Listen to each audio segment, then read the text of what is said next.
Welcome to week 1 of our new Pilot Bootcamp session, 23rd of July, 2023. This will go all the way from idea to finished draft in 6 weeks. So here's some upcoming free classes that we have. Later today, as soon as this class is done, we have a short feature on writing with partners. So this will be a sort of group discussion, which will give you tips, suggestions, and guidelines for working with a collaborator on either pilots or features or novels or other creative writing that you would collaborate on. So that should still be in the same channel, or just it should be very clear where that will be on Script Camp. As soon as this class is done, make sure you come by. We have also the new session of Novel Bootcamp, which will be starting in August, not until the 26th, but that will be end of August, 12 to 2 on Saturdays. We'll be writing an entire novel in 90 days. And we also have a date now to announce for our Writing for Younger Audiences class, which will be August 12th from 12 to 2, so that previous Saturday slot. That 12 to 2 p.m. Saturday slot is usually where we have WordCamp classes. So come by on our other server with the teal logo, WordCamp, and you can check out Writing for middle grade and young adult audiences. So WordCamp and ScriptCamp are all part of SkillCamp, which is our group of servers that we're adding more to all the time, constantly improving and working to increase our number of classes, free and low-cost classes to help you learn skills to reach your life goals. We have lots of free classes like the one you're in now, as well as table reads, script swaps, writers groups, genre groups, special events, workshops, and lectures and things like this that are all just public and available on the server all the time.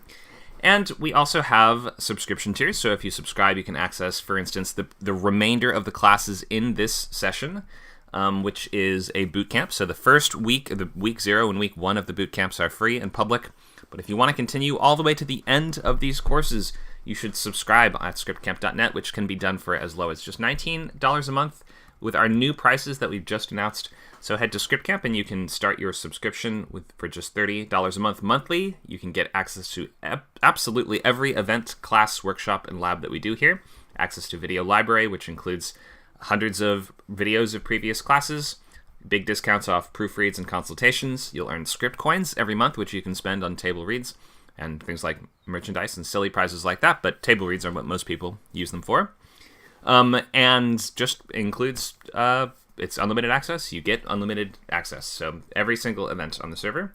And if you subscribe yearly, you are saving 40%. You would just be paying $19 a month if you subscribe for the whole year at once. Okay, so new boot camps are starting. This Pilot Bootcamp today, that's going to be Sundays 10 to noon, starting this class. We have Novel Bootcamp, that's going to be starting August 26th, 12 to 2 on Saturdays. And we have Feature Bootcamp currently Fridays 6 to 8. That has already started and we just did week 1, so it's not too late to join. So these are the 3 boot camps that will always pretty much be running, or will be in that cycle of resetting. So when one is done, then a new one should start within a week or 2 of the last one. We do tend to alternate days for the pilot and feature, so we swap back and forth between Friday and Sunday. The Friday slot 6 to 8, and the Sunday slot is 10 to noon.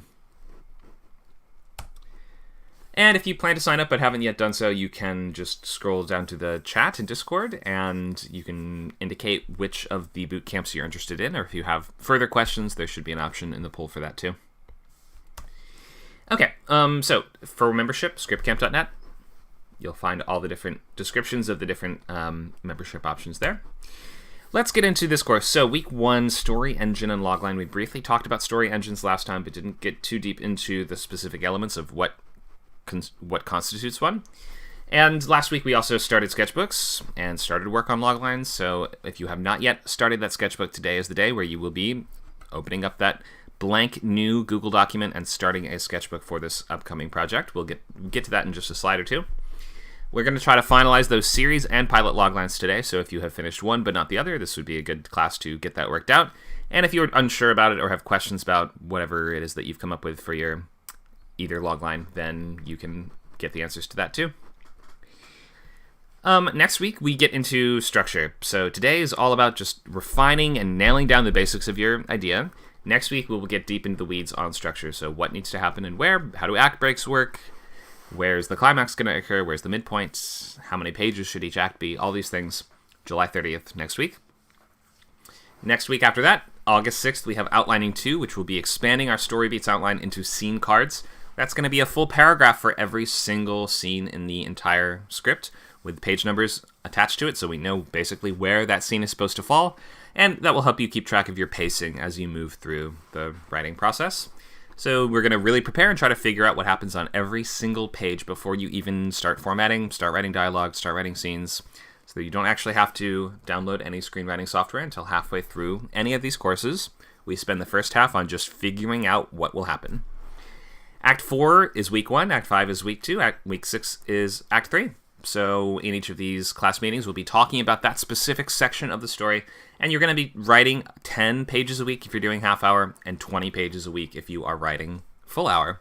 So that would be either 2 pages a day on weekdays if you're doing half hour, or 4 pages a day on weekdays if you're doing full hour. So try to pick your project size accordingly. You're incentivized to choose a slightly shorter idea if you have options, because you would just have half as many pages to write. First draft is going to be completed by September 3rd.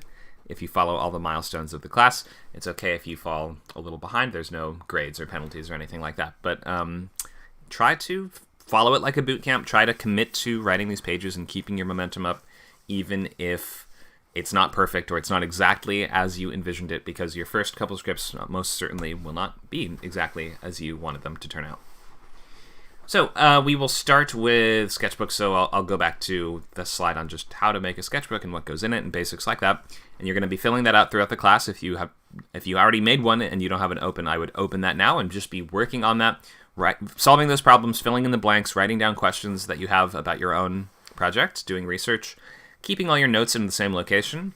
We'll move into some reminders of the ground rules, and then we will go into loglines. So basics of logline, time slot format, TV genres, and continuity formats like premise shows versus status quo shows.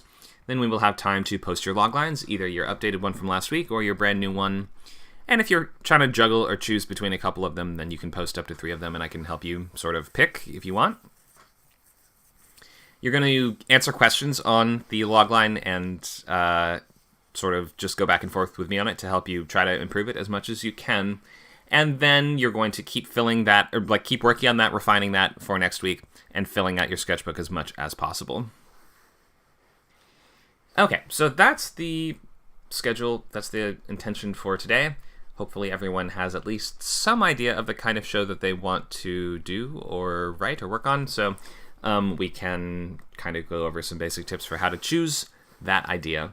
Let's start by making sketchbooks, though. So if you've not already done this, then go to Google Docs, make a new document, and you're going to call it just name of show sketchbook, or if you don't have a title yet, untitled show sketchbook. And at the top, there's a couple fields you should fill in just so that you have these. And even if you are not ready to, if you don't know the answers to all of these things right away, then at least you can be filling these things in as you figure out the answers. This is why you can have the sketchbook open in class and be filling these things in and answering questions even as you listen. So we have title, genre, format and time slot, comps, series logline, and pilot logline. So 2 separate logline slots. Title doesn't have to be defined now, and it can change drastically as you go. Genre, you should boil down to just 2 different genres that you're combining, if that. You don't have to have 2. 1 is totally fine. But don't combine 3 or 4 or 5, or else we're just going to get confused. Format and time slot, we're talking about continuity and how long the show is going to be. So you basically can choose between half hour or a full hour. And in terms of continuity format, we're looking at either premise or status quo. Premise pilots being the first chapter of a much longer story like Lost or Breaking Bad or things like this that are going to be more like a long movie, and we need many years to fully go through that long ongoing story. And status quo pilots being more like one complete contained story in this world that promises many other similar ones. So something like Family Guy or The Simpsons or Law & Order, shows like this where everything sort of resets in terms of continuity at the end of every episode is called, at least for our purposes, we're calling it a status quo show. Those are the 2 types of formats. We have comps, which are going to be your sort of other shows that you're comparing yours to clarify your intentions in terms of the tone and the content that you're going for. So you're going to say it's this show meets that show. At least one of them should be a TV show, then one of them could be a movie or a video game or something else. And then last we have series and pilot loglines that you can work on separately and try to be filling out as we go through the class, and at about the hour mark, so in about 40 minutes, we're going to share log lines, even if they're not totally done, and you'll get that early feedback to try to improve them as much as you can before next week.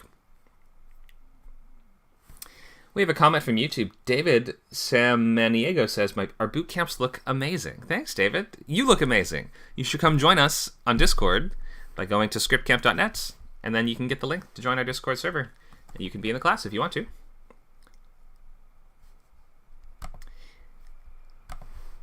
We have another question in the chat. No alt history, space opera, romantic horror.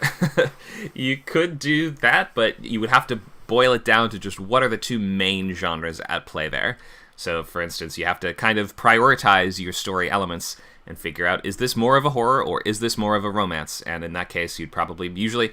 It helps to think of comps in terms of the first one is like the world of this, and the second one is the action style or approach of that. So if we say it's a romance set in a space, starfaring-based world, we would say it's a space opera romance, and maybe you'd pick something like, I don't know, Star Trek meets John Carter of Mars, or whatever. You get the idea. So you can definitely have those different elements in there, but for expressing what your genres are, it's easiest if you boil it down to the two most important, relevant things.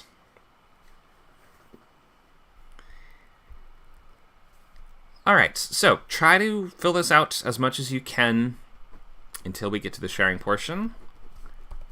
Let's go into, did we do this discussion last week? I think we did. Let me just take, instead of doing hands raised, we'll just take text submissions for now, comments here. If you guys want to weigh in and tell us, what are your writing goals? Have you written TV scripts before? How many pilots have you read or written in the past?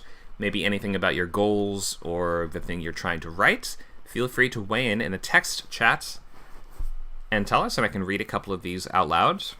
I think just for the purposes of time, we're not going to do voice at the moment, but we will when we actually share the log lines and you answer questions about your story. So feel free to introduce yourself if you want. Tell us anything about your goals or interests or the kind of thing you're trying to create. And I will read a couple of these out. I'm going to move on to the next slides just as you guys are doing that, but we'd love to see any info that you want to give us. Tell us about yourselves, your names, objectives, intentions, anything like that. Okay, so I'm going to do a couple other slides, then I'm going to check our text and see if anyone has chosen to introduce themselves. All right, so pilot finished in 6 weeks. The goal is not to write an amazing draft or to come out with something solid gold that will sell and get you a job on the other side. This is a kind of messed up industry at the moment. All the writers and actors are currently on strike, so you're not going to sell a show right now, we promise. But you kind of need to build these fundamental, foundational skills in order to be actually to get to the point where you can be employable as a writer, and you are this kind of generator of unlimited ideas and unlimited stories, and you have the skills necessary to create unlimited, amazing pilots. That's the idea. So any individual script doesn't really have to be good.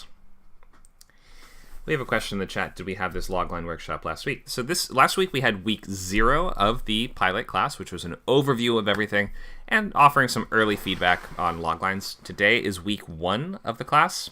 So we are checking revised versions of first loglines that people submitted last week.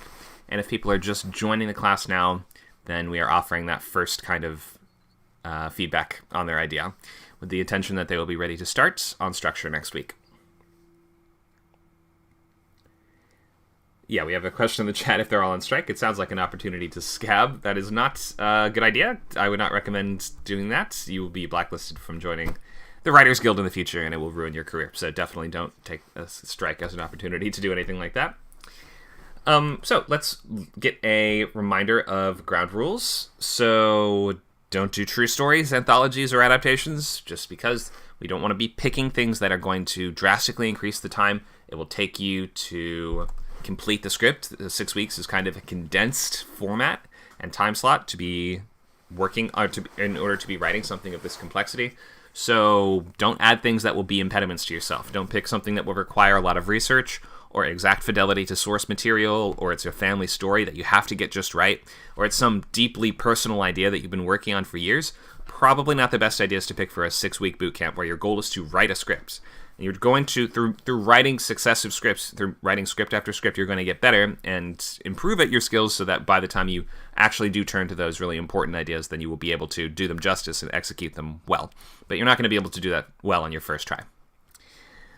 Just be careful of things like clones, parallel universes, or extensive flashback structures, multiple timelines, or time travel, things like that. Probably do not write any of that, I will just warn you. But it is a good time to just take a big swing and write something wacky and weird that will keep you interested for these 6 weeks of the class. And get used to sharing your ideas with me and with the rest of the students, just even at the early stages, just because TV is such a collaborative medium and environment where you have to always be accepting other ideas and modifying ideas based off of feedback and things like this. It's just really, really essential to working in TV. If you're going to persist in the course past this class, you should change your username to your real name, or at least a nickname. If you really don't want to use your real name, you don't have to do this now, but for future classes, I would recommend doing that. Okay, so here's the steps. We went over these in week 0, so we're not going to go too heavily over everything now. We're going to start at step 1 today, but we have logline, sketchbook, story beats, scene cards, go to pages. Oftentimes, people will be working on logline and sketchbook sort of simultaneously. So the logline, early versions of the logline, you can write them down in the sketchbook and maybe even iterate on them a couple times to see if you can refine it and make it better and better and just make it as good as possible. In the sketchbook itself, I also start with early versions of the story beats in the sketchbook. It's where you're going to keep all your unsorted ideas. It's like a collage of all your research materials, inspiration, images, links, articles, pictures, documents, and just ideas for things that will happen in the story, characters, lines of dialogue, stuff like that. Story beats, that's the structure of your episode, the major scenes in the basic order that they need to go in. Then we have scene cards, which is an expansion of story beats into a full paragraph for each scene at the least, with the main character, what they want, what they're trying to accomplish, what's the result, things like that, and also a page estimate as to where that will fall in your structure to help keep you on track and paced well. Then finally, when all that is done, we go to pages at week 4, meaning you move from outlining to actually writing the pages down. So, we are going to look a little more at story engines today, which we didn't get that into last week. But I want to clarify what a story engine is and how you can communicate it with just something as simple as title, genre, comps, and logline, because altogether those things are intended to communicate the story engine, because the story engine is not just one thing. A story engine is an amalgamation of different elements, several elements in your show that sort of sum up to this, what we could call a narrative machine that generates conflict for your show that will sustain many episodes of your theoretical series that could go on for years. If it feels like it's only a story engine that could power one single season, then it's more of a limited series or mini series. And if it's a story engine that feels as if it can only power a single episode, then something's off, and you should be writing that as a movie, probably, or a short story or something else rather than a show, or you need to expand your story engine so it feels like it can generate more content. And the story engine should be clear from your log line. It's not that you can just write down in one sentence what it always is, because it's usually a combination of 3 or 4 different main things. It's a combination of things like a central character dynamic, or 2 or 3 central character dynamics that will cause your characters to both be in conflict with each other, but also sort of force them together again and again, and force them to either work together, live together, whatever it is, so that we understand the fact that there will be conflict, but the fact that these characters are forced to live together, work together, whatever, and not just leave and run away, means that we will get years of entertainment out of this, because we're going to always have new situations and new problems within the same basic episodic sort of arrangement of elements within your logline. We have a comment on Twitch. Someone named Dovestone just told us, hey Dovestone, you should come join us on Discord, where you can participate in the class, get feedback on loglines for a TV show if you want to. Oh, he did. He joined. He or she joined. Thank you for coming by. That's great. So anyone else who's watching on Twitch, Twitter, Facebook, something like that, we recommend joining on Discord so you can leave comments directly in our text channel. And also, you can speak on stage and unmute and ask voice questions or share your logline when the time comes. All right. So let's get more into story engine. So this is fusing your character's story world and situations to sort of give the sense of continuous generation of conflict through many years of the show. And a strong story engine theoretically suggests, dozens or hundreds of hours of TV in the future. So let's look at just some basic elements of a popular show that are going to go on to create that story engine. So I decided for this class just to pick The Office as just an explanation, or as an example, because almost everybody knows the show. So what is the story engine in The Office? You can't say it's one thing. I mean, we could say it's the office itself. It's the workplace, because that's just kind of a little bit too reductive, and that's also, in many workplace-based comedies, the work sitcoms, whatever it is, we can just say the workplace is at the heart of the story engine, but itself is not enough to explain the story engine. It's going to be sort of three separate things in The Office, and that's why I've sort of cropped this picture to include the major players of the show, and also clarify how these people are going to create years and years of TV, which they have in the past, as we know. So one, we have a sort of central character. Michael is often kind of taking the role of protagonist in the A story. Sometimes it does alternate, so Jim is more of taking the lead in the A story.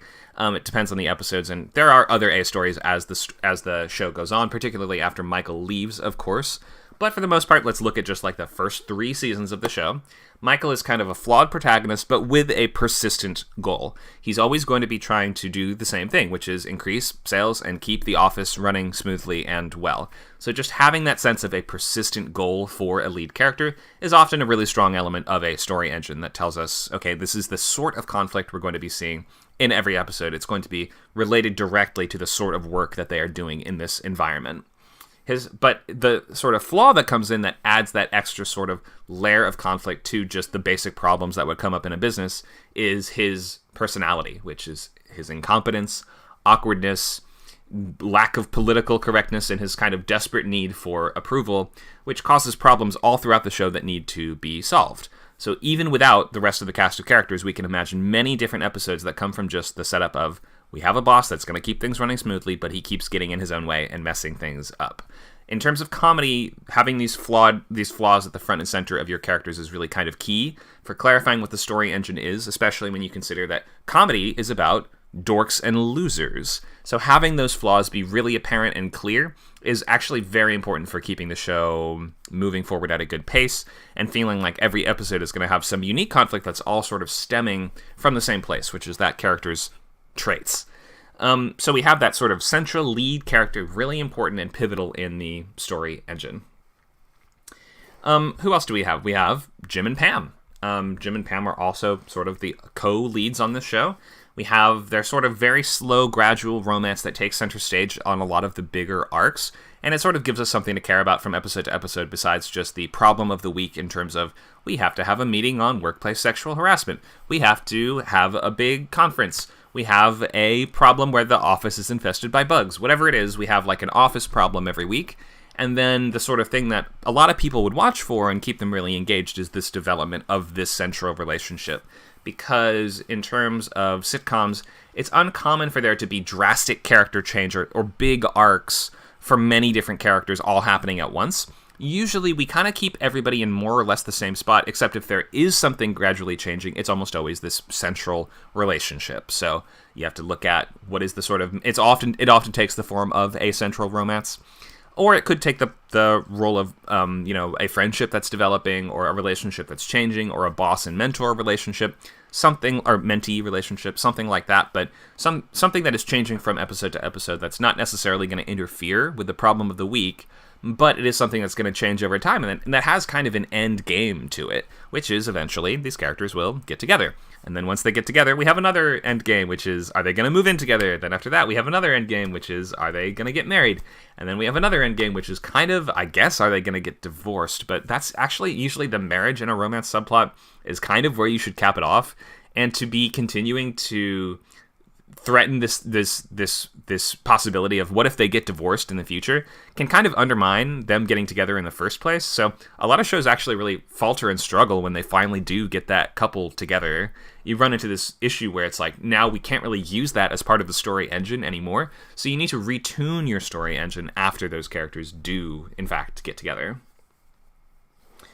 And then we have Dwight, who I think we just had somebody mention in the chat. Vincent says, I was rooting for Dwight from day one. The only person in the office worth hiring. Well, in terms of his commitment, he's definitely very intense about and is committed to being an employee. This is also an employee that just keeps weapons around the office, so I don't think we'd want to necessarily hire Dwight in real life. But in the world of comedy, I think we would hire him because he's really super serious about being the best employee ever. So what role does he provide? Well, he's essentially an antagonist for a lot of our story arcs.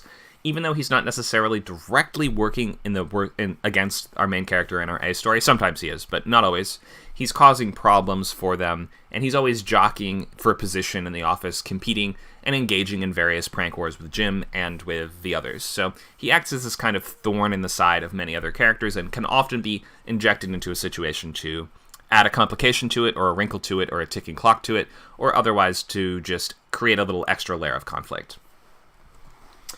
Okay, so we just named 4 different characters, Michael, Jim, Pam, Dwight, and how these are at the core of the Office's story engine. Are there other characters in the Office too? Yes. Are there other elements that contribute to this and create additional conflict in other arenas? Also, yes. Especially as the show goes on, we add other really key people to these dynamics, which will be people like Jan, or people like, what's his name? Andy. But at the very basics of the pilot, for instance, or the first season of the show as you would present it in pitch materials, this would be kind of what you needed to clarify the story arc. Or like in your first episode, in your logline, and all of this, you kind of need to at least touch on these various things that will be instilling confidence in your readers or potential buyers or whatever it is, that there will be years of content here.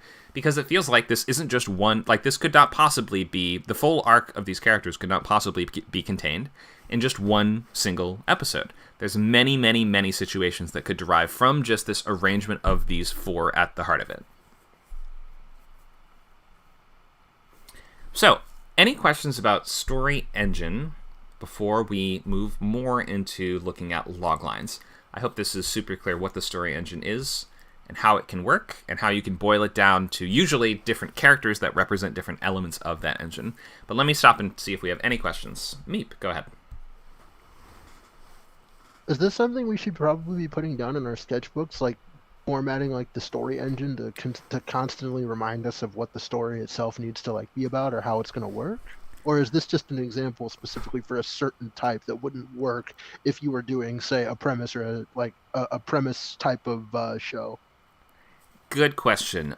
You don't need to write out what your story engine specifically is unless you are deeply questioning what it could be. Like this, it's the sort of thing that if it's there, you should kind of feel it, and we should know that there is enough there for years of episodes or years of content or however long the arc of this thing is going to be. If you feel like maybe there's not, then it might be useful to actually do this and write this out. So if you have any doubt, go ahead and give it a try. Normally, though, there's not really a format for writing out what a story engine is. It's kind of this amorphous, like, as I mentioned, what did I call it? An amalgamation of several different elements that all sum up to create the engine. Gotcha. But it's difficult to strictly define sometimes, which is why I haven't done this before, but I decided to just sort of really, really clearly break down the different pieces of this one. And if you feel the need to do that, go ahead, but not necessary. Okay, I was just wondering. It seemed like a good idea, so I was like, I wonder if this is something that you should use. But I guess if you already know what it would be, you wouldn't really need to think about it. But yeah. I guess, it never hurts as a reminder. But yeah, that's all I wanted to know. Thank you for answering my question. Sure, great question. Let me maybe ask, can anyone break down the story engines of another show that you watch in terms of 3 or so dynamics like I've done here? So pick your favorite show. Tell us how it works. You can raise a hand or you can use text chats. Looks like no one's introduced themselves. That's too bad.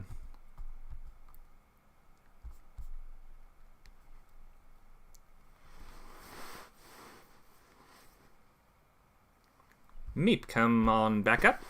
Let's break down a show. I wouldn't know how to fully break it down because I think I got the first 2 down, but not the last one. Spoiler alert also. Invincible was the show I was thinking of because I just recently watched it, so it's like the freshest thing in my mind. Great. So, I've only seen the pilot, and we can. I think in order for this to work, we do have to spoil some stuff. So spoilers for Invincible for the next 5 minutes. Go ahead, Nate.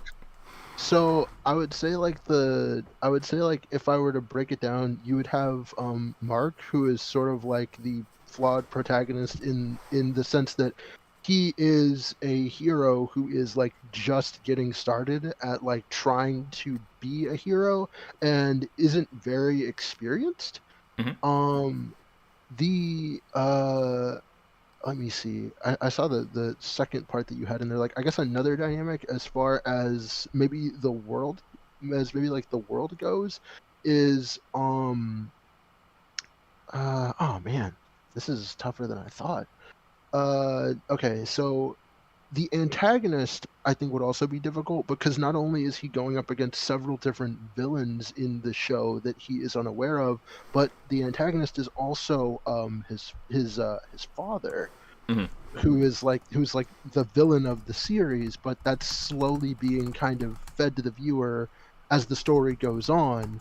And then I would say maybe like in the middle you would have his significant other, whose name I actually cannot remember right now, who kind of represents all of the different things that he's trying to balance in addition to being a hero, like being going to school, trying to manage like relationships with friends, Right. and also having to, live up to the expectations of what other members of like their little society kind of expect from him, like the secret government organizations that are kind of watching him and helping him.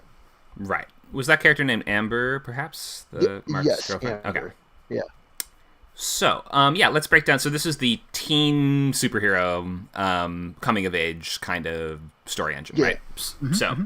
A stories are going to be, well, we have, so yeah, let's look at just the first layer, which is going to be your protagonist. And yeah, Hmm. we can, maybe we can just put the words flawed in front of it. Every protagonist should be flawed in some way, so maybe just writing that down will remind us that your flaws in your protagonist actually are a big part of your story engine. So our A stories are going to be villain slash problem of the week, right?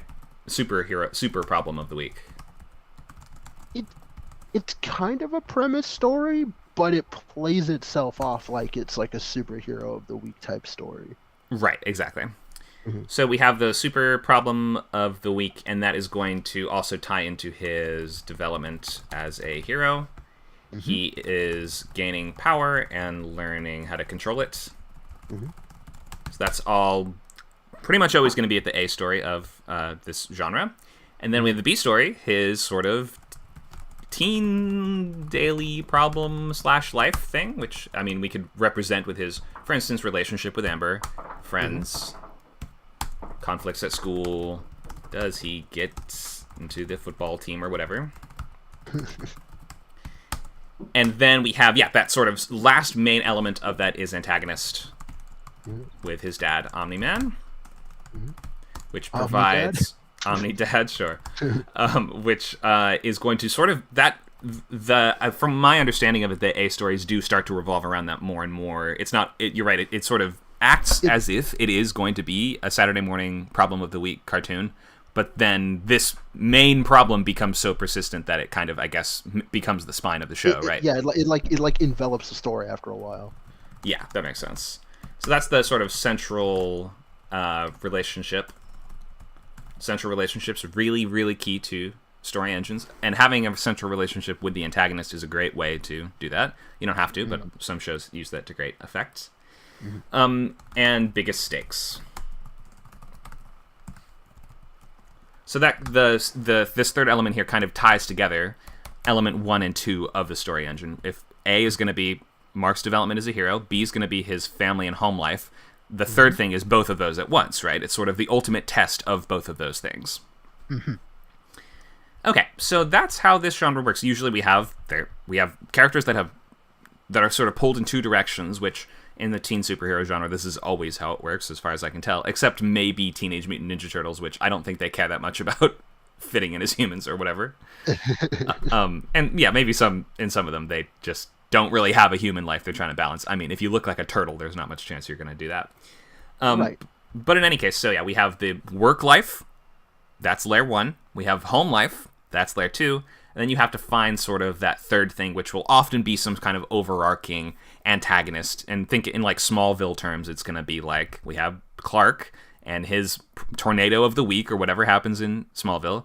We have his, you need to take Lois Lane on a date or whatever, but you're an awkward teenager, so you have trouble with that. And then the third thing is we have General Zod's forces are getting closer to Smallville or whatever. Gotcha.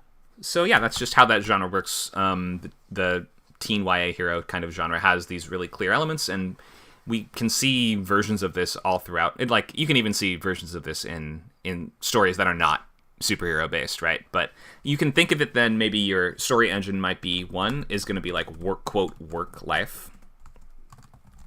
Two is home life, and you can choose which of those takes priority. In some shows, home life comes first, and then work life comes second. Like something like Modern Family is primarily about home life, but with work life subplots. And then last we have persistent problem / antagonist. I guess oftentimes the antagonist presents that persistent problem. Okay. So good breakdown. Any adjustments you'd make to this or anything I missed? No, that's pretty solid. Cool. Does everyone think does this make sense in how we can think of a story engine, and if you need to break it down into these several different elements, you can do so? I'm stealing this. Yeah, go ahead. I can paste this in the chat if you need. Yep. Nope, I got it. I just screenshotted it. It's fine. Okay, cool. All right, looks like we have a couple comments and questions in the chat. Mutant Llama tells us Skye/Phil Coulson, Fitz plus Simmons, Grant Ward for Marvel's Agents of S.H.I.E.L.D. So yeah, I haven't seen Agents of S.H.I.E.L.D., but I know that those are some of the important characters, Phil Coulson being the sort of recurring character from the movies that ended up taking a central role in Agents of S.H.I.E.L.D., even though I thought he died in the Avengers. I guess they said just kidding, which they tend to do in comic book stories all the time. We have another one that Mutant Llama's told us about. Aang, Katara, and Sokka, and Zuko. Not a couple, but sibling love. Yeah, so in middle grade and younger oriented stories, we usually won't be a romance subplot. It'll be kind of more like puppy love, or maybe friends getting closer or breaking up or things like that. So in younger audiences, we definitely have less romance for sure.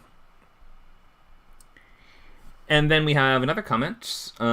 This is more difficult than I thought, even for a show I liked. True Detective Season 1. Rust and Cole, and in a smaller scale, how the newer detectives mirror their partnership. Louisiana, I feel like this in totality is its own thing. The weird Lovecraft cult. Yeah, let's do True Detective Season 1 as well, because I know that show very well. So, True Detective Season 1. So first we have work life. Kidnappings / cult killings that the detectives must solve.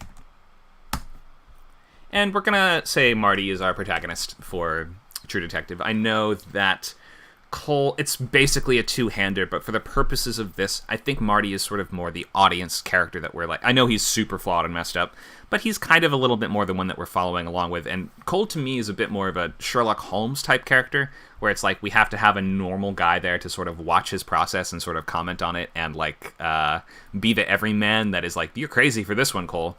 So in my mind, Marty is sort of more the sort of central story protagonist, and just because he has more going on in his home life and stuff like that, Cole obviously doesn't have a home life, so we're going to consider Marty to be the A story. So we're going to say Marty work life as the A, or as the sort of element 1.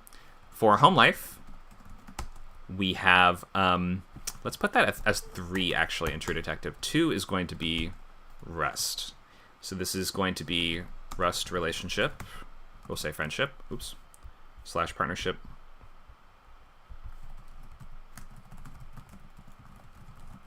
And his own personal problems / demons.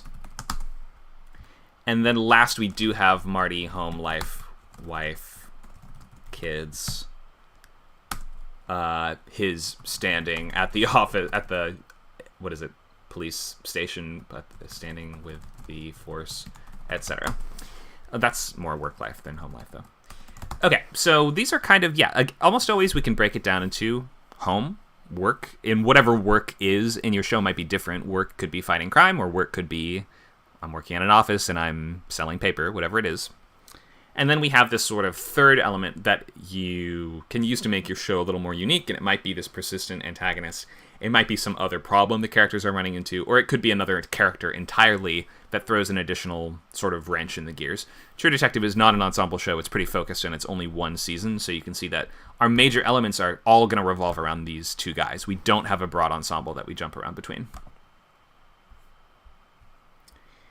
All right, let's see. Do we have, Vincent has written out one more for us in the chat, so I might as well just paste out one more. Just take a look at The Boys, since we're talking superheroes a minute ago anyway.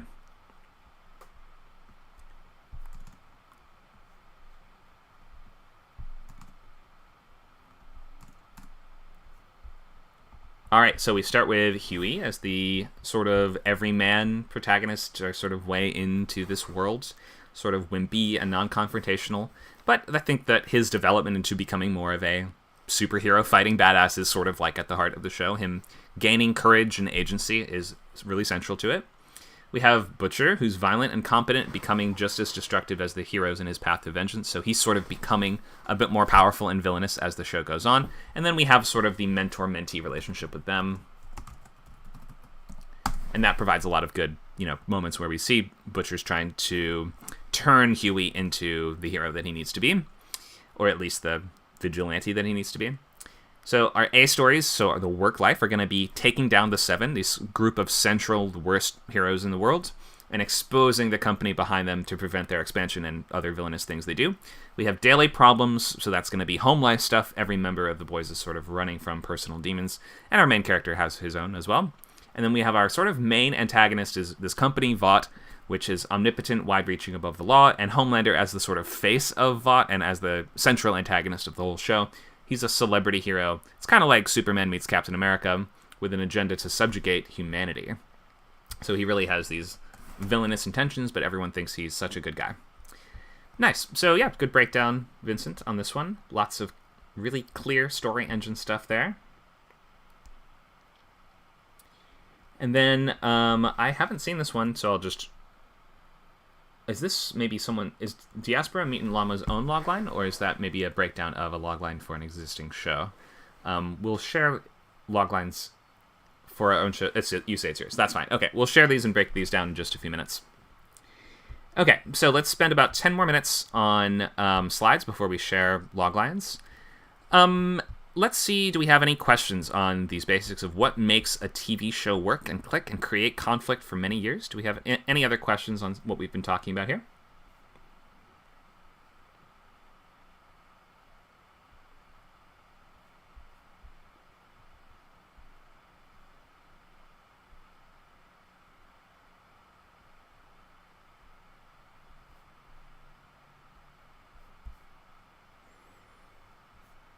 All right, if there's no more questions, I'll do a few more slides. So, story engine, good thing to understand what it is and how it works, but you don't have to specifically write it out in any particular format. Feel free, if you're typing questions, you can continue to do so, and I will check back in just a minute. So, we want to convey that story engine. It should seem as if your show has unique characters, story worlds, and situations that are going to promise many different episodes. So, the series logline is going to tell us what we're doing in the entire show over many years. It's going to be more like describing the types of situations that your characters will be in if you're writing a status quo show. Something like a black family man struggles to gain a sense of cultural identity while raising his kids in a white upper-middle-class neighborhood. That is a description of a type of situation that can be pretty general and pretty vague, and it doesn't need a specific goalpost or finish line to it. In fact, it can't really have those. Whereas if you're writing a premise show that lasts many years, a fast-talking financial advisor drags his family from Chicago to the Missouri Ozarks, where he must launder $500 million in 5 years to appease a drug boss, gives you that really clear sense of this is going to be a 5-year-long show with a finish line, with an end point, and I know what the objective and antagonist are really clearly. So depending on your continuity format, you should try to write it with those in mind. Either a type of situation really clearly described that we can imagine many different episodes playing out with that setup, or a longer-term journey that we have that sense of what the boundaries or walls on it, how long it's basically going to take, and what the scale and scope of that conflict will be.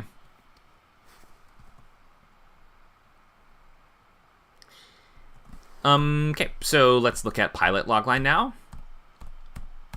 Pilot Logline, the template basically looks like when or after inciting incident, an adjective protagonist must conflict before stakes. Your inciting incident, if it's a premise show, might be the thing that kicks off the whole arc of the entire series.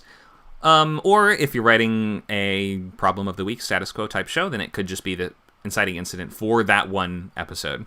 When Homer Simpson loses his keys, he needs to go on a crazy quest around the city to find them, whatever it is, right? So just that episode has one inciting incident, or it could be something like when, let's pretend the Jim starting at the office was the catalyst for the office. When he joins a new paper company, Jim must deal with incompetent coworkers and his awkward boss, etc. So he could have it be the sort of incident that kicks everything off in a status quo show, or your status quo show could drop us in right in the middle. We don't need an inciting incident that kicks the whole series off necessarily. An adjective protagonist must conflict before stakes. So if you were here last week for week 0, you already came out with an early version of this that you got some feedback on that we'll be glad to look at revised versions of this today. Try to write out both series and pilot loglines. Don't just repeat yourself in the pilot logline, though. It can be tempting, especially if in a premise show, to have the pilot logline be very similar to the series logline, but you need to clarify for us what is the first chapter of that longer journey. So if it's like chemistry teacher gets cancer and now needs to make money to support his family, then episode 1 will be something like when he meets up with Jesse, Walter secures an RV to use as their drug lab, but now they must defeat these 2 criminals who want to rob it. You have to be specific as to what is going to be the main crux of the conflict in just that first chapter, just the first episode. So we have time slot and format, which we've touched on a little bit. I would, if you have your sketchbook open, I would start writing out your loglines now if you've not already done so, and get ready to paste those into the chat in about 10 minutes. And we will be able to give feedback on each one of those and ask questions about it, so you must also be ready to speak on voice and to refine your idea a little bit. So be ready to paste that in 10 minutes, but for now, let me just go over a couple elements of time slot and format. So you can pick half hour or full hour, basically. Half hour is going to be 30 to 35 pages. Full hour is going to be 60 to 65 pages. Half hour is expected to usually be comedic or highly episodic, but there's enough exceptions of that nowadays. We see half hour drama, half hour dark comedy, half hour thriller, half hour lots of stuff, so you can write whatever you want in either format. We have 60 minutes, which can be really any genre except for straight comedy. There is not straight hour-long comedy that I am aware of in the US, at least. You can do an hour-long comedy if you blend it with something else, like dramedy is more common for hour-long, something like Shameless, or you could add some other flavor or element, like musical, like Crazy Ex-Girlfriend is an hour-long musical comedy type show. Or you could add something like horror, hour-long horror comedy, something like that, like Ash vs. Evil Dead. But in any case, you just won't really see straight comedies in hour-long format. And here's just some examples of how long these various shows are and how long the page counts are. I don't even want to linger on this really, just because not way too much point. 30 to 35 pages or 60 to 65 pages are essentially your choices.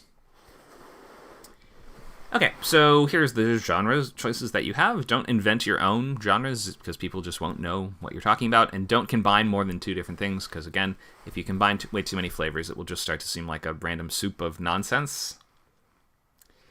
So your choices are essentially comedy, drama, crime, sci-fi, or fantasy.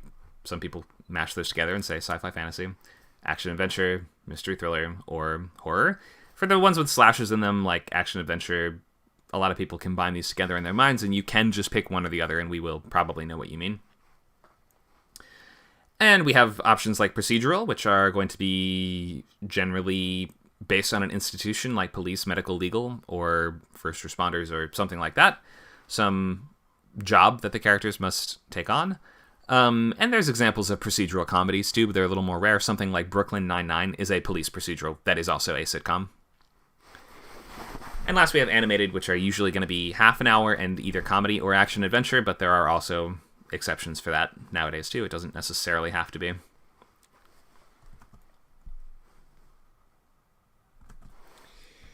Okay, so last we will look at comps So I want to make sure... Oh, I'll take questions on genre and comps after I do this slide, I think. So, comps. This meets that. So you want to pick a comparable show or movie. You have to have two of them, not more than two, and not less than two. You might think of it as the world of X with the tone or conflict or approach or style of Y. You don't have to use that, but that just is useful sometimes. So if, for instance, you want to do, I don't know, a legal show set in a fantasy world, we might say that your show is kind of like Harry Potter meets Law and Order, right? That's like a police procedural set in a fantasy world.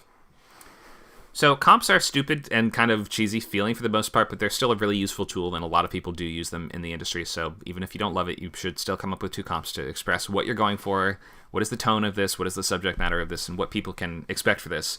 Your feedback that you're going to get is going to be based on people looking at your comps and deciding, did they achieve a similar result to this? Or if they picked two very funny comps and their show is dead serious, then I have to factor that into the feedback I give because it seems like they didn't meet their goals here. So you're going to pick these in terms of mostly tone and subject matter. Comps tend to skew towards more popular and recent things in the zeitgeist, or older ones that are just very well remembered. So if you're going to pick something from before the year, I don't know, 1995, then you should probably pick something that is as well known as Back to the Future or Star Wars.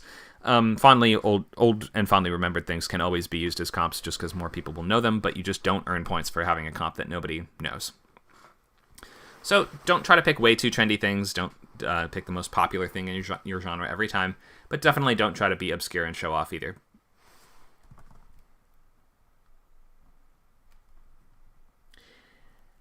Okay, so let's take questions on genre and comps, and I'll leave this slide up while I'm waiting for that, just so you can read through this if you want. Any questions? Genre and comps.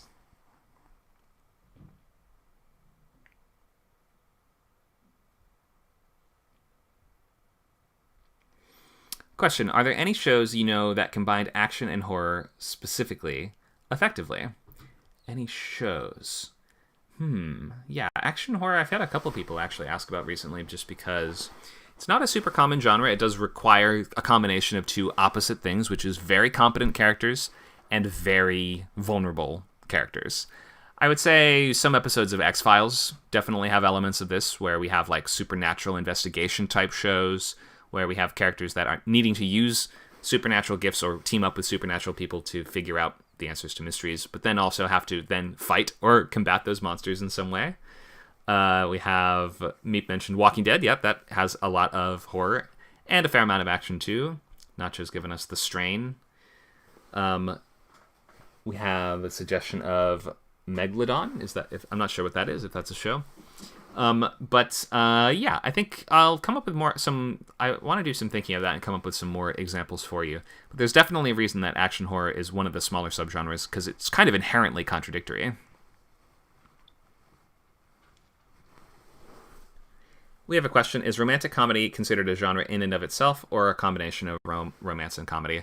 That's a good question. I would say it's up to you. You can combine those. People will know what you mean if you say it's for instance, a fantasy rom-com. You could do that. That wouldn't be considered too messy of a combination. So, yeah, you can consider it one if you want.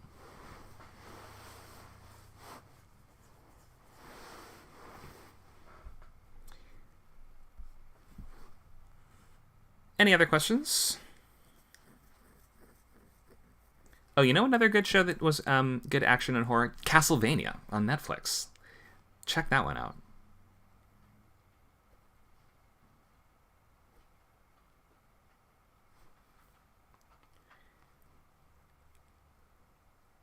Llama has said, I usually go with one more thematic genre and one more structural genre, like sci-fi and action, or fantasy and adventure. Sure, that works. If that clarifies what you're going for, you can totally think of it in those terms.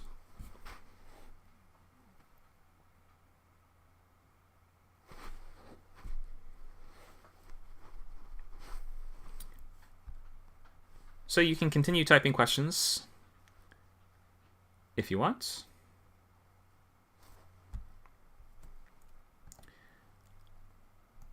Anything else I want to get into? I'm just going to leave some sample log lines up so you guys can have something to look at as I take these last questions. And then after I take these, then we'll post log lines and give feedback. So here's a question. There are some esoteric genres like diesel punk and magitech. Would it be better to treat them like sci-fi and fantasy so it's not that alienating? Yes, 100%. In the literary world, it's a little bit more understood and known to use much more niche subgenres within those things. But in the world of film and TV, people aren't generally going to know what those things are. So it's better to boil it down to just the more elemental, fun, like concrete base level genre of fantasy or sci-fi. If you're going for those things, yeah, for sure.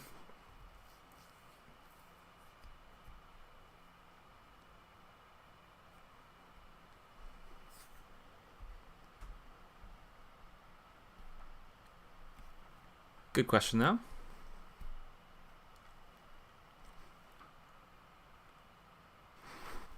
But in your logline, you could say something like, "In a cyberpunk world, comma, a blank adjective character must blank and blank." So you can clarify in the logline itself if you need to. They probably won't know things beyond cyberpunk or steampunk, though, just so you know.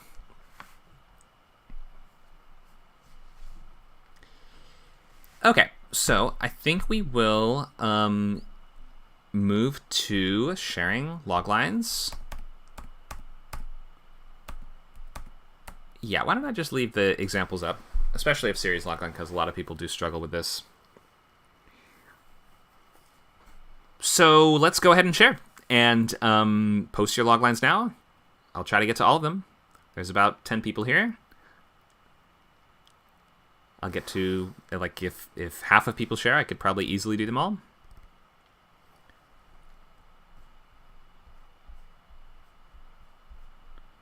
And I will have to take them in the order that we get them. Llama has already pasted his or hers in the chat, so I'll just repost it here. I got you.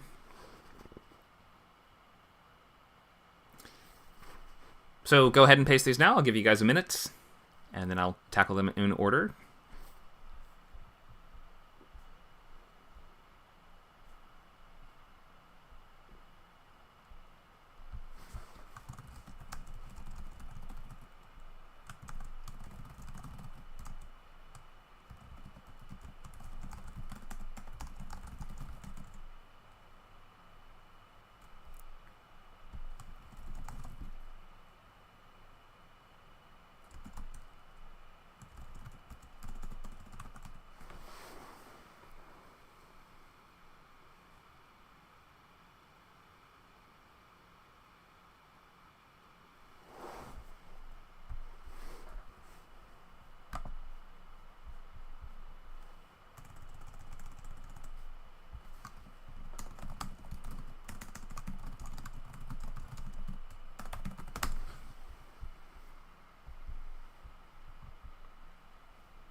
All right, so I think I'm going to start with our first one, and as you continue to paste these in, I'll have to take them in the order that they...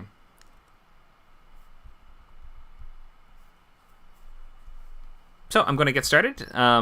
We will start with the top one and then move down, so feel free to edit your post if I haven't gotten to yours yet, and add things like title, genre, and comps.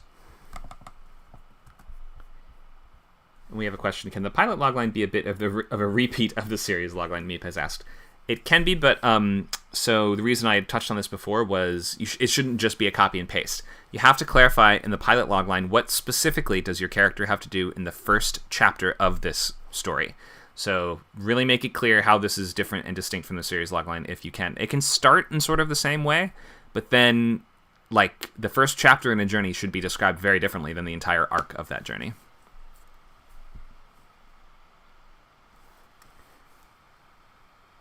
Okay, so I'm going to start with Diaspora from Mutant Llama.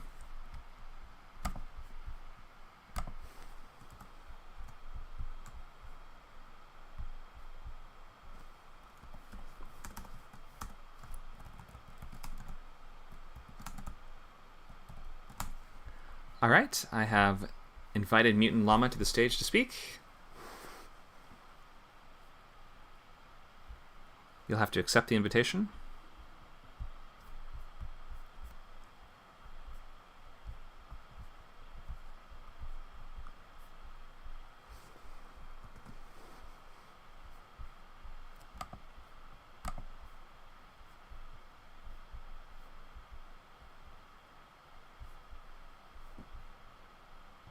Oh, hello. Hello. No, I didn't know I'd be speaking. No problem. You ready to go over your logline? I guess. All right. Why don't you start us off by reading it out?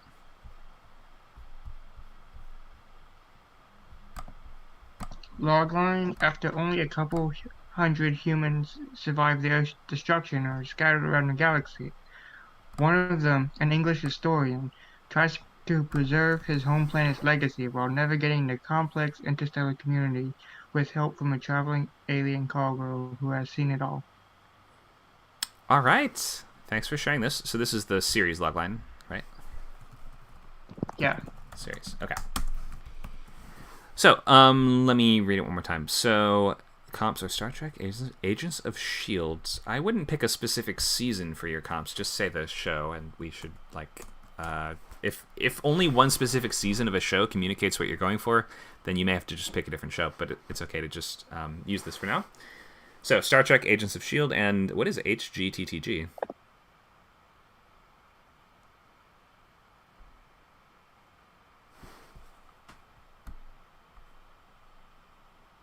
Hitchhiker's Guide to the Galaxy. Okay, thank you.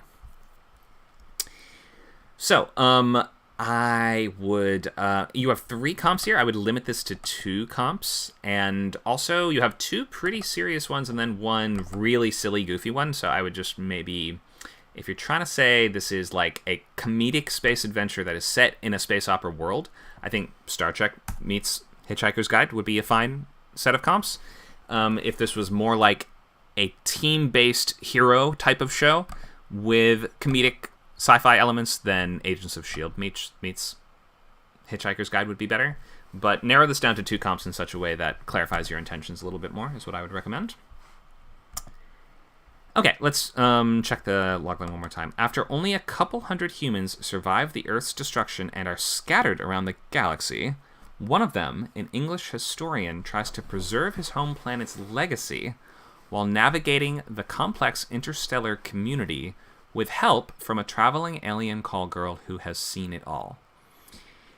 So I think I get the basics of this, but I am wondering, what are the... he tries to preserve his home planet's legacy. What specifically does that mean? Like, gather books and stuff he can from the remnants of Earth culture and make a library? Or what exactly does it mean to preserve the legacy?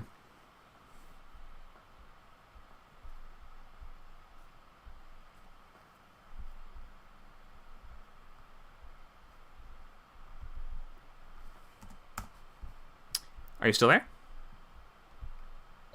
Yeah, I mean, like, he tries to teach people about Earth's history and culture so that it's not all lost.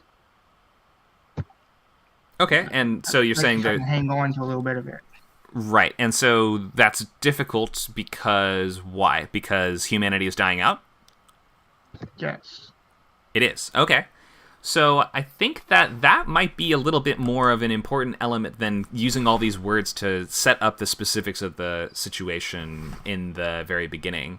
I might even say something like, with Earth destroyed and the remnants of humanity dwindling across the galaxy, an English historian must... So if you put the word must, it feels more important that he has to do this, because if he doesn't, then all of human culture, I think you're saying, will be lost forever, right? Yeah, basically. Okay, so frame it in these terms.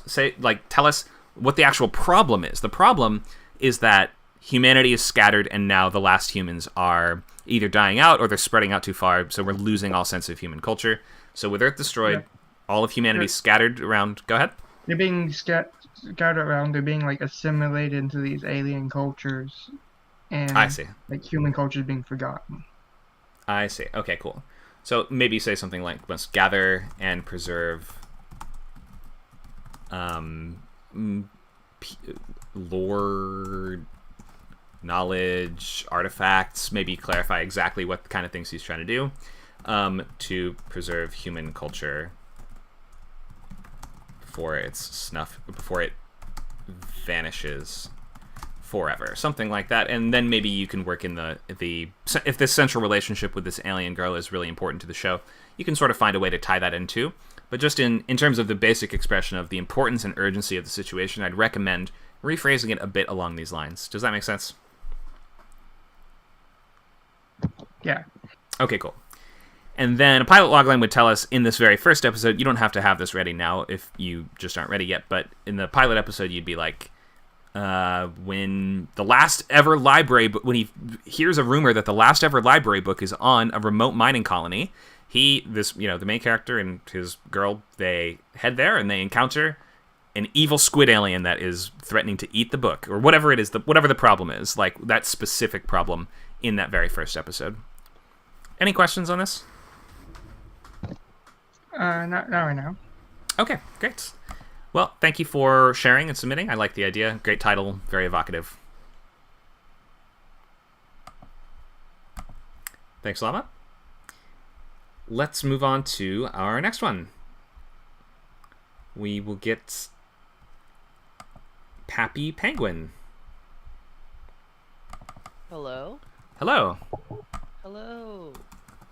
All right, so we have X Stories, a drama show. Why don't you start by reading this for us? Okay, so after cheating on his girlfriend, the ex succeeds in life as a world-famous author by writing about their relationship, and now the main character has to redeem his social life as the asshole in the story. Okay, great. Let me make sure I understand. So wait, what does this say here about accomplishments of a duke's daughter? Is that a typo? Okay, so no, that's a comps. So I've been reading a lot of like books recently about these characters that basically they get cheated on and then they become really successful in life. But like these stories basically be like, hey, this guy, he's a terrible person and therefore like he doesn't like do anything, and like look at these new people who like got cheated on and then moved on from their lives, because I think that's like what the authors like, that's like the much better way of phrasing it. But reading it, I'm just like, okay, what happened to these guys that cheated on the girls who got really famous and like really, really popular? And so I said the other way. Right. In the end. I see. Okay, that's a unique approach. So these are books. Accomplishment of a Duke's Daughter is a book? Series, I believe. Oh, okay. I had just not heard of these, so it looked just like random phrases to me. Okay.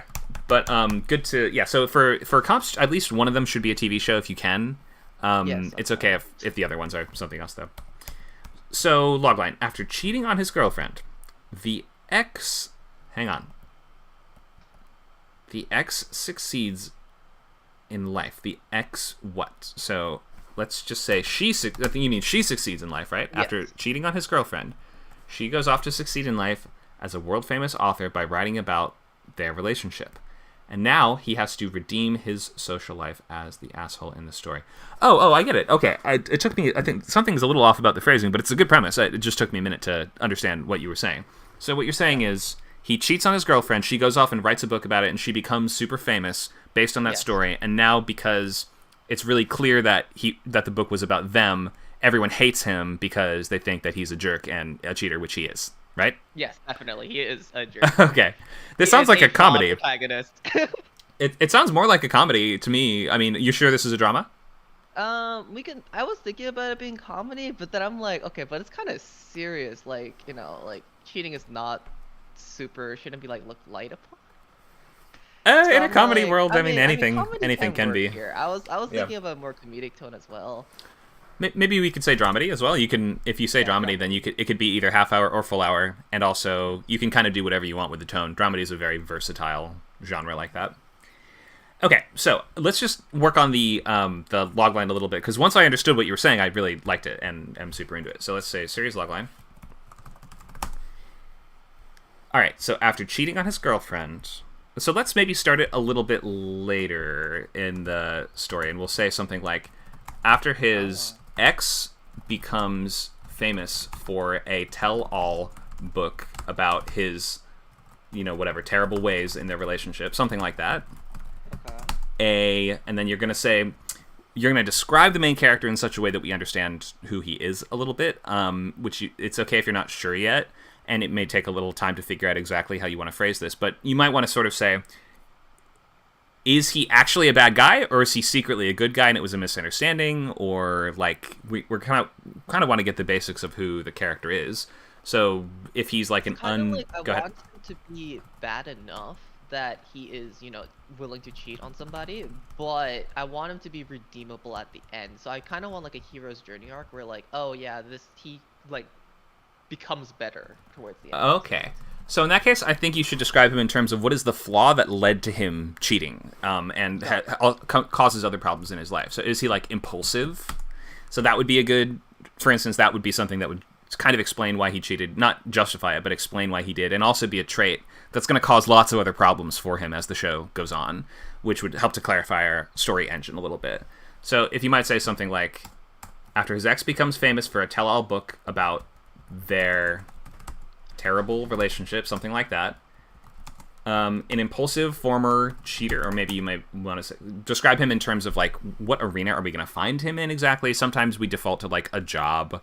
So you might say if the job is an important part of his life, an impulsive CEO is like a completely different show than if it's a show about a Wendy's cashier. You know what I mean? Oh my god.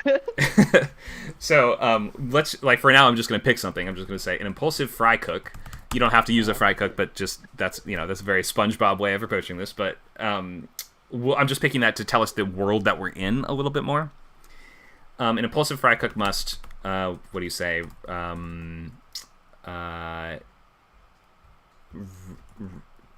You put it as he needs to redeem himself. I wonder if we could phrase this as something like he struggles to maintain his image, or does that sound not quite important enough? Maybe we'll say to fix his reputation, and keep his life from falling apart. Yeah. There we go. Something like that, right? So when his ex becomes famous for a tell-all book about their terrible relationship, an impulsive fry cook struggles to fix his reputation and keep his life from dissolving or falling to shreds, whatever it is. In this case, I didn't mention the cheating thing, maybe just because we can learn what we mean by terrible relationship in the story. Yeah. You could mention that if him cheating a lot is a big part of the character and it's going to come up all the time, then you could mention it in the logline. But I've instead picked a word that just describes the flaw that led to him cheating in the first place, and will also cause other problems and drama in his life. So I'd try to do that. And then the pilot logline again would be just, what's this very first thing that happens? In this case, I could see this either being a status quo or a premise-based show. Have you decided if this is going to be a longer story or just sort of episodic one-off smaller stories? I'm going to probably do like an episodic one-off. Yeah, you could do that.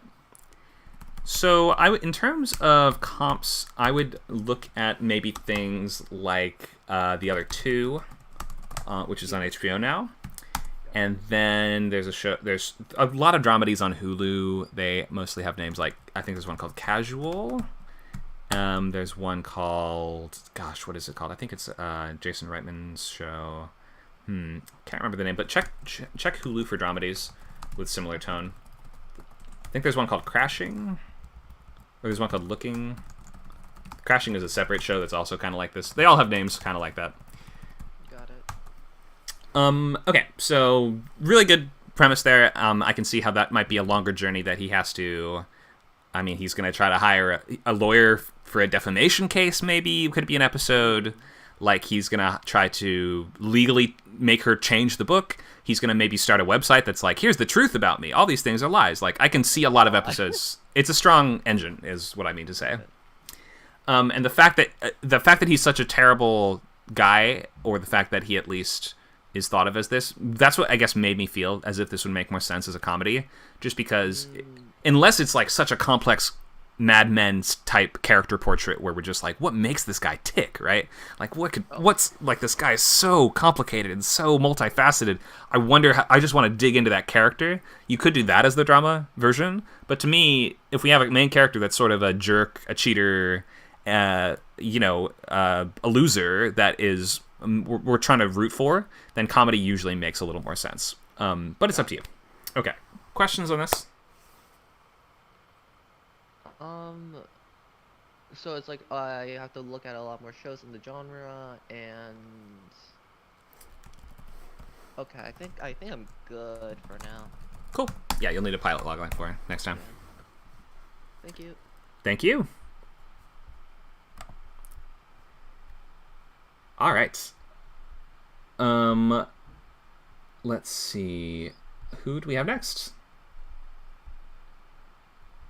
I can't read some usernames still for some reason. I'm just getting like an abbreviated version of it with the first letter.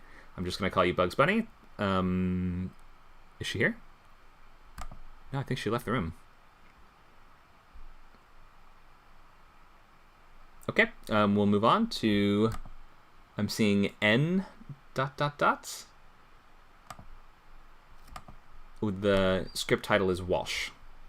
Maybe you can tell me what your username is when you come up. It's Noob Hemingway. One more time. It's Noob Hemingway. Noob Hemingway. Thank you for that. Sorry, it's for Yes. some reason with the new Discord username, sometimes you can only see the first letter. Okay, Hemingway. You ready to go over Walsh? Yes, I am. Alrighty. And after this one, I think I will stop and pause for questions before we proceed onto the next logline. So I just want to make sure everyone's following along okay and understands what we're doing and what to do for next time. Okay, here we have Walsh Sci-Fi Fantasy, hour-long premise show. True Detective meets American Gods. Interesting combo. Why don't you read the loglines for us? Yeah. When the latest victim of a previously dormant cult is the missing fiancé of a reclusive detective, he is thrust into a conspiracy that aims to unravel the peace after a magical war. And the pilot one that I wrote as everything was going on is when a dormant cult reemerges into the limelight by creating a thrall, a reclusive detective has to push his boundaries to uncover the reason for their resurgence. All right. Thanks for this. So let me ask a couple questions just at the very beginning. Is this set on Earth? Yes. It is. Alternate timeline, but yes. Alternate timeline, meaning does the world look drastically different? It looks very similar, but there are like all the myths are real. So there are fairies, werewolves, all that stuff. Okay, so sort of like True Blood, or I guess that's why American Gods was one of your comps, right? So Yes. this is an urban fantasy show. Yeah. Yeah. Okay, I'm with you.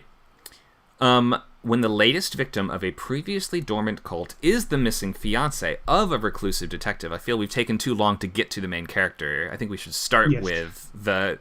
So we have the more information we have to retain before we get to the subject of the sentence, the more it kind of dilutes that sentence. He's thrust into a conspiracy that aims to unravel the peace after a magical war. Okay, so just let's. I think the basics are here, and I think I understand what you mean. So a detective stumbles across. So in this detective's most recent case, he discovers that the victim was killed by a cult. Then he finds out that this cult has resurged from the past, and they used to be a bigger deal, and now they've come back. Mm-hmm. And then he finds out that his. Wait a minute. Actually, are you saying that this starts with the murder of his fiancée? Well, in my head, the episode ends with him uncovering the murdered body of his fiancée. Like he's called to the scene. He comes there, and it's he finds her there. Okay, I think then in that case, try instead of adding all these extra words in the middle, it's something like when a cult returns and from years of dormancy, whatever it is, and murders his fiancée. A reclusive detective must, investigate, enact vigilante justice, take them down one member at a time. See what I mean? Just maybe be specific about what he has to do. We understand that he's in a conspiracy, but saying he's thrust into it doesn't tell us what he's doing in relation to that. So start with we start with when his fiancée gets murdered, a detective must blank in order to. I think you're saying the stakes are more than just murders. What do you mean when you say unravel the peace? Are they trying to start some kind of war with their crimes? Yeah, essentially they're trying to frame magic users as villainous and treacherous. Oh, That's what okay. happened before, and so they're trying to restart that again. I see. So in that case, I would maybe say something like anti-magician cult, anti-magic cults, Hmm. something like that. Might just kind of clarify what their intentions are without adding too many words. Okay. I'll just say anti-magician, but you have to figure out what terms make the most sense for your world. I think that works actually. Okay, so he has to do this, before they start a war, whatever it is. You can clarify exactly what you mean there. Okay, so I think I get all those basics there. Let's look at the pilot logline. When a dormant cult reemerges into the limelight by creating a thrall, a detective has to push his boundaries to uncover the reason for their resurgence. So let's ask the question, in your world, what is a thrall? It's basically something that the cult is controlling, essentially, like literally just the definition of what a thrall is. So, like a So person it's- they have possessed? Yes. Okay. So I think instead of using all these words to explain it in these terms, I think you're going to have to tell us, like, what is the problem? Because right now you're just telling us the situation, but not telling us what your main character actually has to react to. So, something like when a cult-possessed madman murders X, a reclusive detective must stop him before Y. So you want to tell us what are the specifics of the problem. So this is like the magical issue of this week. The cult has committed this crime or is posing this threat. Our main character needs to take it down with this method before this bad thing happens. Saying he has to push his boundaries is something we'd expect from every episode. So it's just a little redundant and it's not very concrete. To be more concrete, we should say this is the monster. Our main character needs to arrest it, take it down, destroy its power source, whatever it is that he actually needs to do. And then I guess that's the first step at unraveling what the cult is up to, right? Yeah. I see. Okay. Must stop him before Y. Yeah, okay. Try something like this, and yeah, if you can also suggest. So in the story, essentially what's happening is that the cult possessed victim is like actually would have been fine if the protagonist hadn't showed up. They would have been fine. Basically, yeah, technically, well, like it's I have too many things going on, which probably tells me that I need to sort of ease it off for the pilot. But because he was trying to fight them before, they had him as one of the targets to be killed. So if he hadn't showed up on the scene, the victim could have been saved earlier. So he sort of has guilt for starting what amounts to a firefight. Okay. So that's why I was thinking of pushing boundaries, because he didn't want to come into the limelight because of something like this. I see. Okay. So the specifics of your unique story will have to be something that you work out and just find a way to phrase in the logline. But try to, even if it's not, even if the possessed guy isn't murdering people, whatever it is, he's causing some kind of problem that your main character needs to solve and address. So try to phrase that as the first part here. So when this problem happens, your main character must X before Y. Got it. Okay. Any questions on this? I don't think I have any questions. That was very well explained. Thank you. All right. Thank you for sharing. Hope that helps.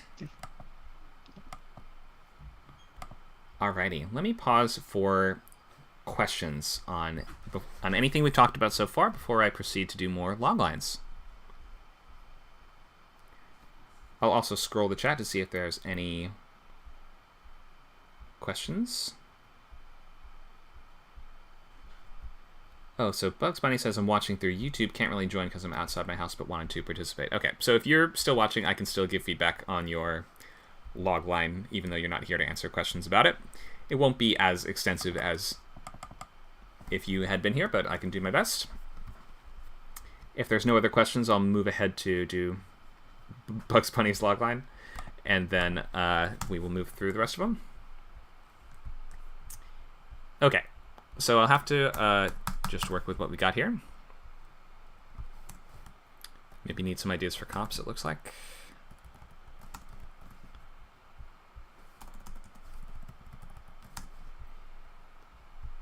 Okay, let's take a look. No title, action, fantasy, rom-com. Maybe boil that down to 2. And setting is medieval. Okay. After inheriting his parents' rundown tavern at the edge of bankruptcy, the pushover tavern owner has to defend the traveler's road from a criminal organization responsible for his tavern decay. He'll have to partner with the most feared female mercenary to help him defend his business. Okay, so try to get this down to one simple sentence. I don't see how a criminal organization is responsible for his tavern's decay. I think you're saying they're responsible for the lack of business or the problems that he's facing, but we would kind of understand that without needing to point that out. You can just say he has to defend his road from a criminal organization, and we understand why. So after inheriting his parents' rundown tavern at the edge of... This is almost like The Bear. It's like The Bear meets, what's it called? Disenchantment. Or maybe the other way around. Might be a bit of a too serious of a comp, but just an idea for you. Maybe look, there's a book called Legends and Lattes that might be a good comp. A pushover tavern owner must enlist the most feared female mercenary to teach him to defend his business from a criminal organization. There you go. Something like that. And I would recommend picking either action or fantasy, depending on which one this will focus on more. Probably fantasy rather than action is my guess. If you have magic and elves and dwarves and stuff like that, chances are action is going to mislead people into thinking that this is something it's not. So stick with fantasy rom-com, that's totally fine. This looks pretty good. And then on your pilot logline, tell us what happens in that very first episode, what the specific threat is, and what is that first problem or first chapter in this longer quest that we have to deal with. Thanks for the link, Nacho.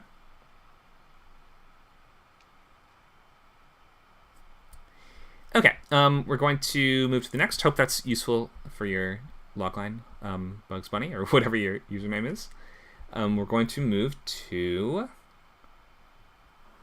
I can't read the name exactly, just given the font. It's I think Dove Cone. Not sure what the logline would be, but a slice of life romantic drama. Hello. Hello. You ready to read this out for us? A minute.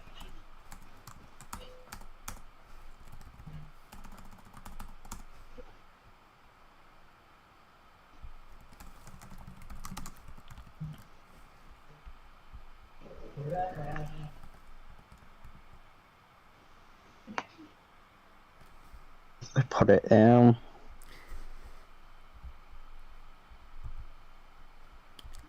Yeah, I got it.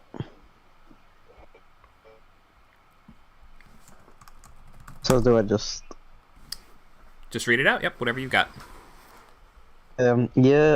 years after the death of his wife, he struggles to deal with his teenage daughter as she gets into trouble, and when a new romantic interest shows up, the daughter does everything she can to get rid of her, but the romantic interest doesn't accept defeat that easily. All right, thanks for sharing that.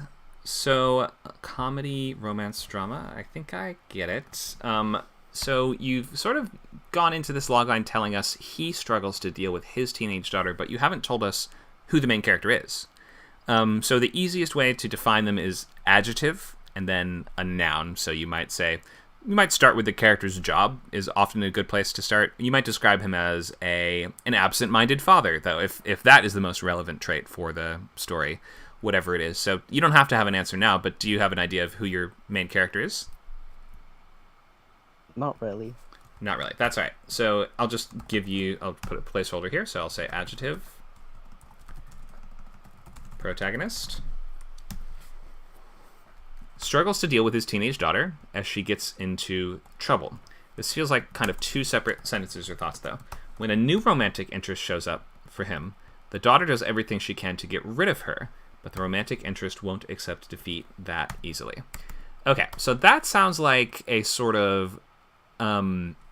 it could be that this is just the arc for a few episodes, or maybe you're saying that this new romantic interest is the sort of centerpiece of the conflict for the whole show. Do you know exactly what the answer is to that yet, or are you not sure? It's something I just made up. Not sure yet. Okay, so in determining the series logline, we have to kind of say what is going to be the conflict that is going to last for years of the show. So when I read this, I'm thinking that in the pilot, we're going to meet this new romantic interest and the struggles of their relationship and trying to make it work with the dynamic with the daughter is going to be at the heart of the entire thing. If that's true, then you can keep it like this and it's fine. If that's not the case and it's more like the romantic interest is just one subplot in the first season, then you probably wouldn't need to include that in the logline, and you'd want to reduce it to something a little bit more like, after the death of his wife, let's say, a lonely father struggles to find new love and deal with let's just say something like his troublemaking teenage daughter. So that would be just like a simpler expression of it that wouldn't involve that main relationship in the arc of the whole show. Does that make sense? Yeah. Okay, so you'll have to decide, just make those choices. Is this relationship going to be the part of the story engine that's going to clarify where the conflict is coming from for many years? Or is it going to be more sort of every year brings its own challenges and its own distinct problems and its own setups and things like that? That would be more this version that I've refined here. So beyond that, I would try to just reduce your genres down to 2 rather than 4, and try to come up with a title, of course, and then next step would be pilot logline, which tells us just what happens in the very first episode. All right, any questions on this? No. Okay, great. Thanks so much for sharing. Hope that was useful for you. Yeah, thank you. Alrighty, I think we've got a couple more.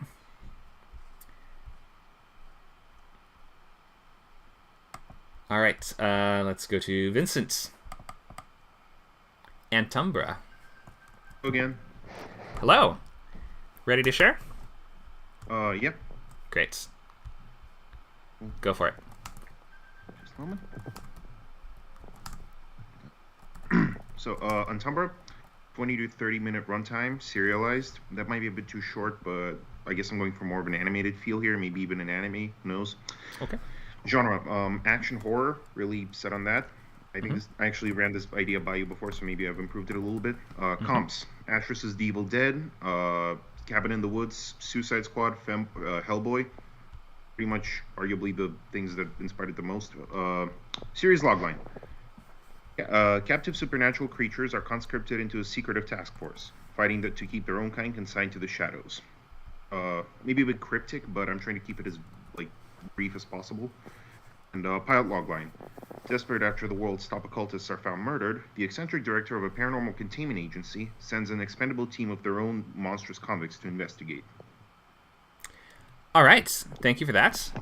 So, I get the genre and what you're doing. This is like a Mike Mignola, BPRD, Hellboy sort of thing mixed with the Suicide Squad setup. So I'm totally with you. I'm very familiar with this world and these comps. So I would just say 30-minute. Don't say 20 to 30-minute, even though sometimes, yeah, right, with network TV, sometimes cartoons end up being like 23 minutes long or whatever, but the scripts are still going to be 30 pages, so just, I would say it's half-hour time slot. Your comps are good. I would just try to pick 2. Suicide Squad and Hellboy seems like probably the best combo of comps honestly, to me, but up to you. I'm just not really that familiar with Hellboy. Like, I've read some of it, but not enough. So maybe, like, Cabin in the Woods and the Suicide Squad. Sure, I'm those sure, are really the 2 things that clicked. Okay, that's fine. Captive supernatural creatures are conscripted into a secretive task force, fighting to keep their own kind consigned to the shadows. Let's define consigned really quick, just because I'm pretty sure this means... so this means in something's custody. So you deliver to a person's custody, you assign or commit decisively or permanently. So that's what I thought. So it sort of sounds like if you say they're fighting to keep their own side consigned to the shadows, that makes it sound like their employers are threatening to expose their existence. Oh, I'm so sorry. I meant to say confined there. Oh. Okay. I'm sorry. That's me being stupid. No worries. Okay, so maybe we could just say hidden in the shadows. It would just be like a slightly easier way to do this. But then it still sounds like the task force's primary jobs are going to be in covering up the evidence of their existence. Is that the case? Or is that just like a side objective? I feel like it's so from a totally moral perspective. Ideally, they're there to like prevent the stuff from getting out, since, as you know, clandestine paranormal things doesn't matter. Haunted houses, demons, ancient gods, whatever. Their main objective is to get out of like basically to wreak some sort of havoc in the open. So like I've said before, it's like an open conflict of interest. On one hand, yes, we should we should just keep them at bay, but on the other, we will go to like any length necessary to keep all of this shit, secretive. I deliberately, I really want to convey that it's like sort of a conflict of interest, Sure, but it still sounds like if they had to pick one thing, it would be stop the threat, not keep our kind hidden, right? Yeah. Do you think that sounds too like generic, like superheroes? Just like you go in, you punch the bad guy just stopped. Well, it does sort of force you to examine what makes your show unique, right? So I would, and you don't have to know the answer yet, but this might just be something that you work into the logline moving forward. Like, I would ask the question, are they actually super dangerous? Like, if you say Cabin in the Woods, are these like slashers that we're employing to do these tasks? Some of them, yeah. Some of them are. The idea is, not just slashers. The idea is just like a smorgasbord of everything, like possibly supernatural. If it can be featured in like a horror piece of media, it's probably out there. Mm-hmm. Right? And go ahead. Like you've said with Hellboy, right? It has occult stuff. It has like more like high concept stuff. It has like sort of basic horror and urban legends. I think that all the while, something like this, keeping their existence hidden. I mean, it's just a setup that we've seen a bunch of times before, which doesn't mean that that has nothing to do with the quality. It just means that you might have to dig a little deeper to find something that makes it unique in a way that will stand out in a logline. Right now, I think that the best expression of your series would be something like captive supernatural creatures are conscripted into a secretive task force sent to fight high-stakes magic threats, or maybe you'd say horror threats, or maybe you just clarify alien threats, whatever kind of threats they're facing, all the while keeping their existence hidden. Paranormal threats, sure. That's good. Something like that, because the existence, keeping the masquerade being secret is secondary to their main objective. Pilot logline. Desperate after the world's top occultists are found murdered, the eccentric director of a paranormal containment agency sends an expendable team of their own monstrous convicts to investigate. Why are they desperate? What are we desperate about? Due to the so I feel like the question that would arise is, why would you even send these like unhinged, blatantly unstable creatures to even deal with this high stakes stuff? Well, that's the answer I'm trying to kind of have in the first episode. That the standard Ash Williams's Ghostbusters, whatever, any sort of like humans, like normal humans qualified to deal with this are just out of the picture. Mm-hmm. Right?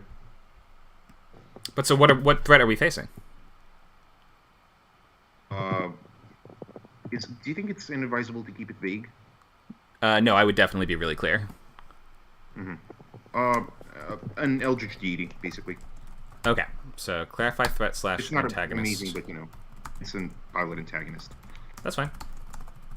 So yeah, don't hold back on the. If this is a monster of the week show, you have to tell us what is the first monster of the week.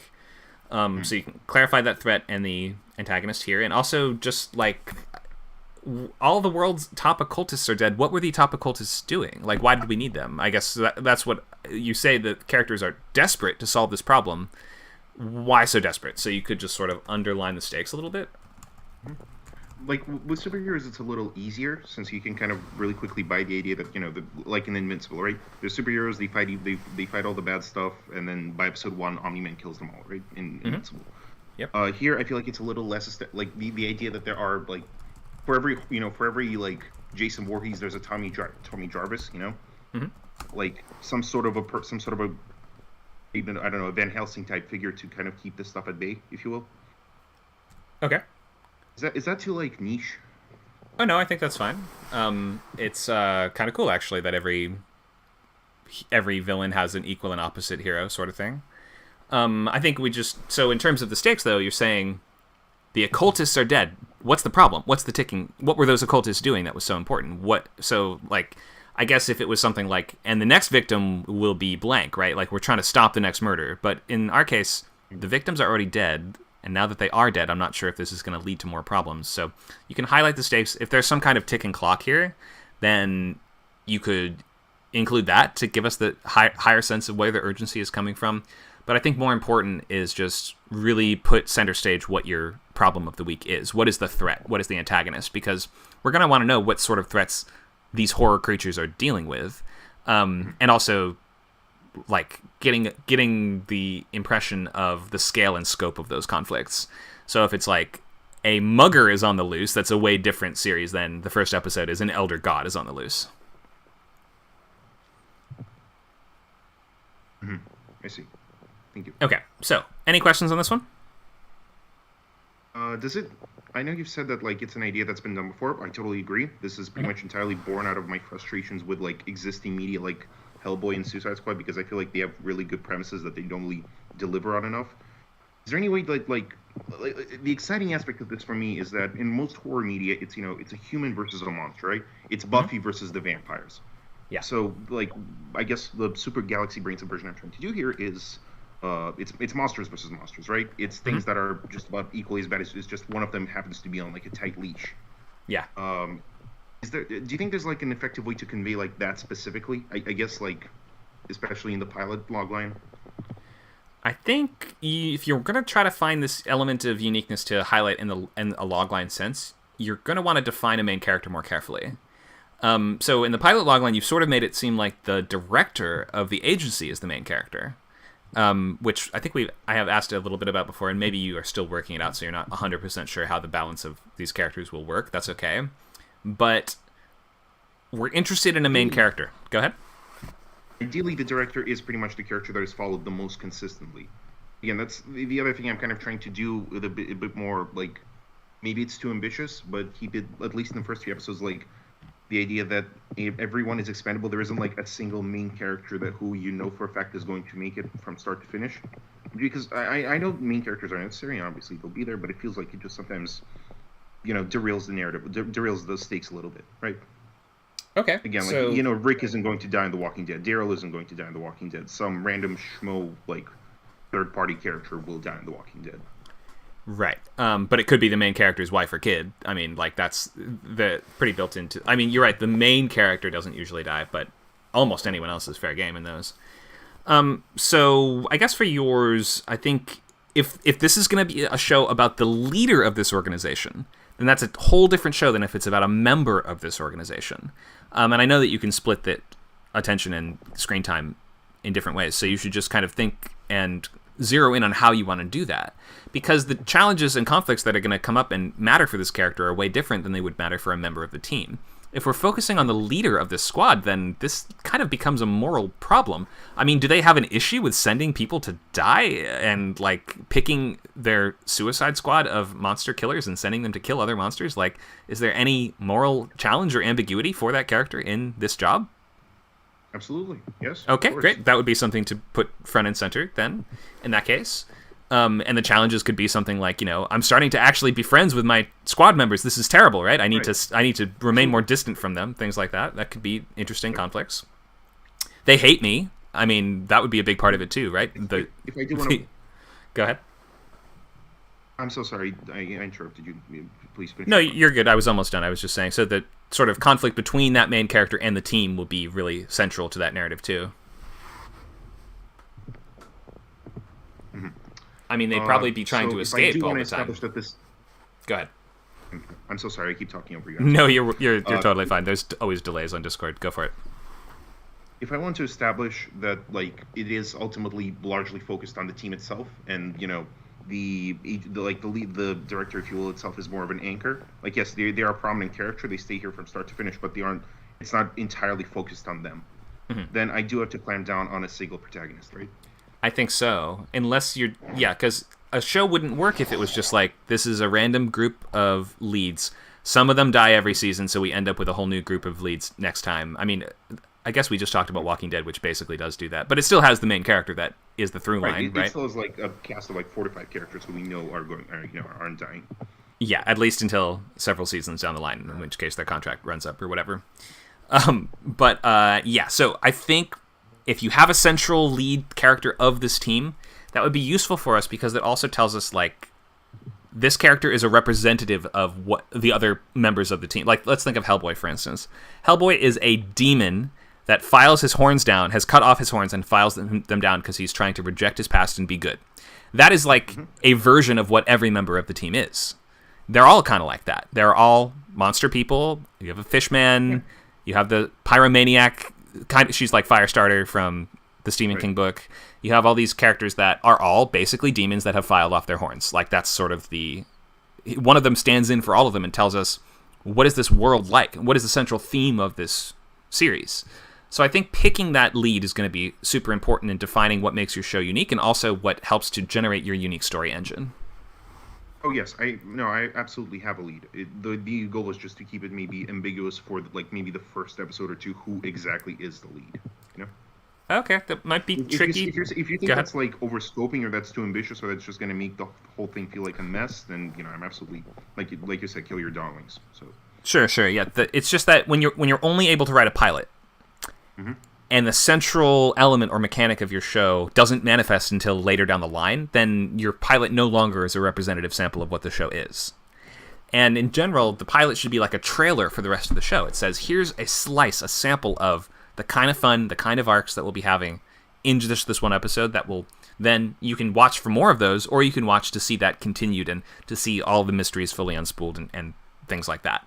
So in your case, especially for a status quo serialized type series, I think we would have to have that main character take center stage in the pilot. Very well. Thank you. I tried. It's a cool idea, and if you get a show greenlit, then maybe you could be like, hey guys, I want this to really kind of settle into place by episode 3, and maybe that could happen. But in terms of a written pilot, you just have to set up the game that you want to play very early on, and you have to tell people this is a sample of what the show will be. So I think that you might struggle with the main character doesn't reveal himself until later element. Very well. Thank you. Sure. Hope that helps. Any other questions?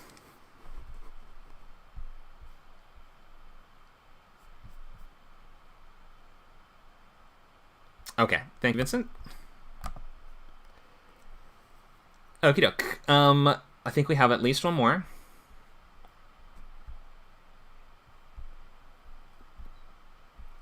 We have Meep with Punch Clock Heroes as our last one for today. A refined version of the logline from last week. Yep. I was debating either doing that one or a completely new one, which I was also working on, but I'm like, you know what? I should probably finish this one first before stepping into a new idea. Yeah, good thinking. Okay. Let's get started. Alrighty.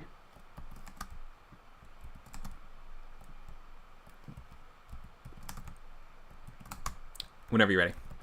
Oh, okay. I was waiting for you. Sorry about that. No, you're good. I was okay. organizing the text. Go for it. So, yep, title, Punch Clock Heroes, genre, science fiction and animated, comps, Invincible meets My Hero Academia, premise type, series logline. After finally graduating from sidekick to hero, the daughter of Detroit's most decorated super family must deal with managing workforce expectations after learning that her mother is losing her powers. Pilot logline: after running into a regenerating bank robber on her first day at work, Athena Summers, aka Falcon Girl, finds her back against the wall and is rescued by her mother. Athena laments her failure, but is furiously chastised by her parent, which leads to an even greater strain on their already torn relationship. Nice. Okay, so you've done some good development on this one since week 0. I want to hammer out a couple things here. So, after finally graduating from sidekick to hero, great, I'm with you. The daughter of Detroit's most decorated super family, I'm still with you, must, now we're getting into trouble, deal with managing workforce expectations? I say that because it's such a big part of the series that the whole superhero being a job thing I'm really trying to hammer that in. But it seems like every time I try to bring it across, it just either adds confusion or is maybe seen as like somewhat unnecessary. Let's just look at the phrasing, I guess, to begin with. It just feels very abstract, and I'm like, the more words you add here, the more I'm struggling to picture what you mean. Must deal with managing workforce expectations. First of all, I would probably just say must manage workforce expectations, just in terms of, like, how do we reduce words from this? But second of all, I'm not sure so when you say workplace, you mean being a superhero, though, right? Yeah, like I'm really trying to kind of throw the idea in there that it's not like how you would see it in a regular superhero cartoon where it's like Spider-Man putting on a costume and doing this, like because he has to type deal. It's more of it is now in this society something that is a profession. It's something that is regulated. It's not something where you just do it and they hear about you on the news.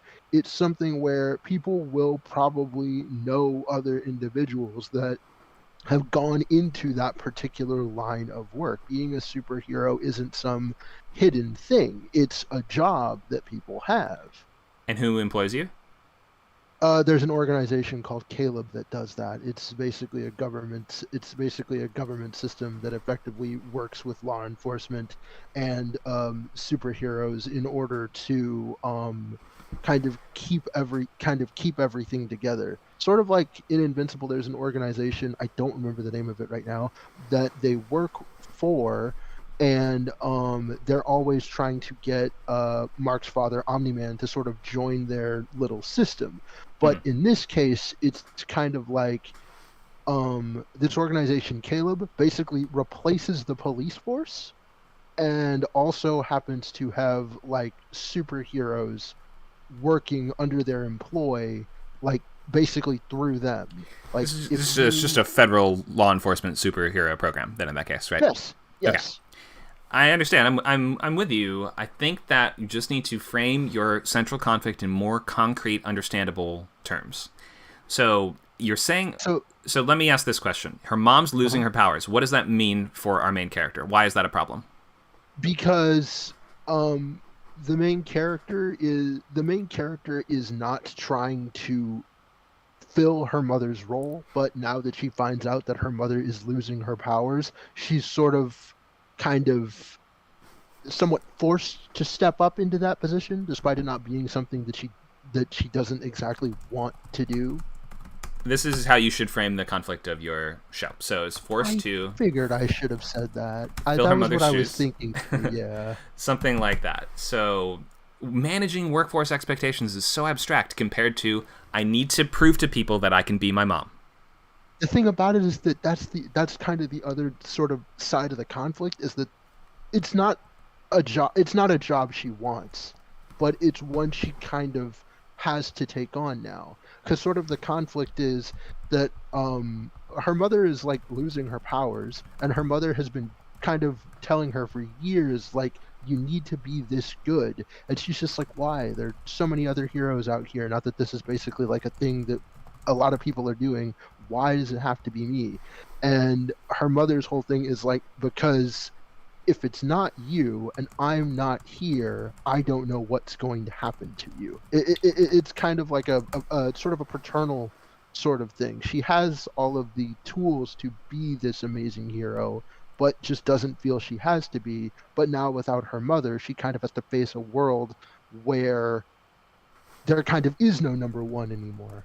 And I don't know if you've ever seen it, but My Hero Academia, there's a lot of that in the main premise of the story, which is one of the comps that it's based on, where the main protagonist, basically his mentor is like the greatest hero ever, and he is given his power and has to fill that role. The only difference is that the main character of that story wants to do it and pushes himself that hard.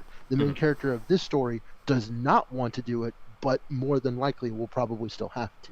Yeah, I'm with you. Okay, so I think your series logline is something like, when her mother starts losing her powers, the daughter of Detroit's most decorated superfamily must reluctantly fill her mother's shoes by facing off against her greatest foes. Something like that, or just by maybe if there's some other element, some other main thing that she has to do that... I assume you're saying she's inherited her mom's villains, right? Now that she steps into this role? Probably not a bad idea, yeah. It's like, it's just kind of like now that all that responsibility is on you, and now you have to deal with these like larger problems.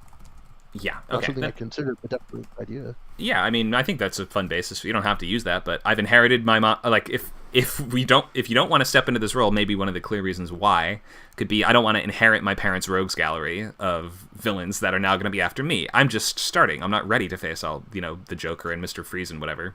Right, and it's not even so much that like she's becoming literally like taking on the mother's mantle and the mother's name. She still has her own sort of like identity, but now it's just kind of like, oh, we know you, we know your parents, like kind of like I guess the Joker coming after Robin when Robin becomes, I guess, I don't know, Nightwing.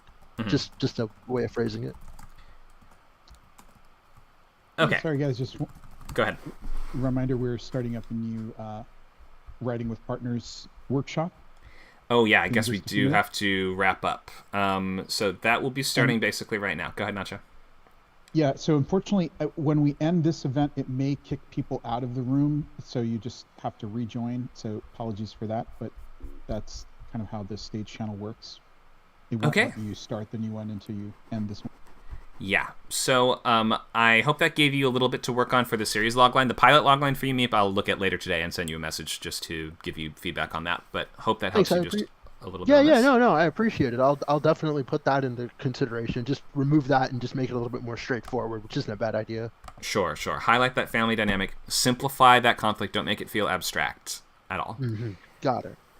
Okay, thank you for sharing, everybody. We want to finalize series and pilot loglines by next week. Fill out your sketchbook as much as you can by next week, and you want to read at least one recent pilot script.